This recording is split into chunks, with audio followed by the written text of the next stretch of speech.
దళిత బంధు రెండో విడత నిధులు వెంటనే విడుదల చేయాలని డిమాండ్ చేస్తూ దళిత సంఘాలు కరీంనగర్ కలెక్టరేట్ ఎదుట ఆందోళన చేపట్టారు. ప్రభుత్వానికి వ్యతిరేకంగా నినాదాలు చేశారు. తక్షణమే దళిత బంధు నిధులను విడుదల చేయకుంటే రానున్న రోజుల్లోని మరిన్న ఉద్యమాలు చేయనున్నట్లుగా హెచ్చరించారు. అనంతరం పోలీసులు జోక్యం చేసుకోవడంతో ఆందోళన సద్దుమణిగింది.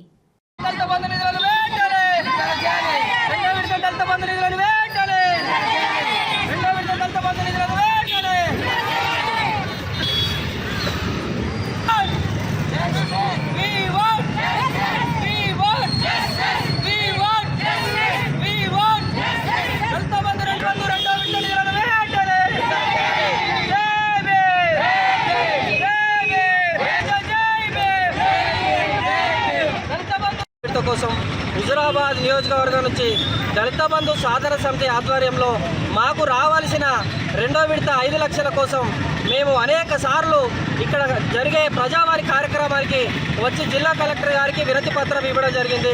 గత ప్రభుత్వం ఏదైతే దళిత బంధు పైలట్ ప్రాజెక్ట్ కింద తీసుకున్న పథకం ఏదైతుందో అందులో భాగంగా మాకు మొదటి విడతగా 5 లక్షల రూపాయలు వచ్చినాయి. రెండో విడత 5 లక్షల కోసం మరి క్లస్టర్లు ఆడిటర్లు వెరిఫికేషన్ చేసి మరి రెండో విడతకు మీరు దరఖాస్తు చేసుకోమని చెప్పడం జరిగింది. దరఖాస్తు చేసుకున్న వెంటనే మాకు అప్పుడు శాసనసభ ఎలక్షన్లు రావడం జరిగింది. ఆ శాసనసభ ఎలక్షన్ల తరపున వచ్చిన కాంగ్రెస్ ప్రభుత్వం మరి మారిన కాంచెల్లి గత 15 నెలల నుంచి మేము మాకు రావాల్సిన రెండో విడత నిధులను మంజూరు చేయాలని మరి కలెక్టర్ చుట్టూ ఎంపీడీఓల చుట్టూ ఈడీ ఆఫీస్ చుట్టూ దీనిలో దళిత బంధు సాధన సమితి ఆధ్వర్యంలో అనేక కార్యక్రమాలు చేసి మేము అరెస్టులు అక్రమ అరెస్టులు మరి మా మీద ఎఫ్ఐఆర్ కేసులు నమోదు చేసుకున్నాం.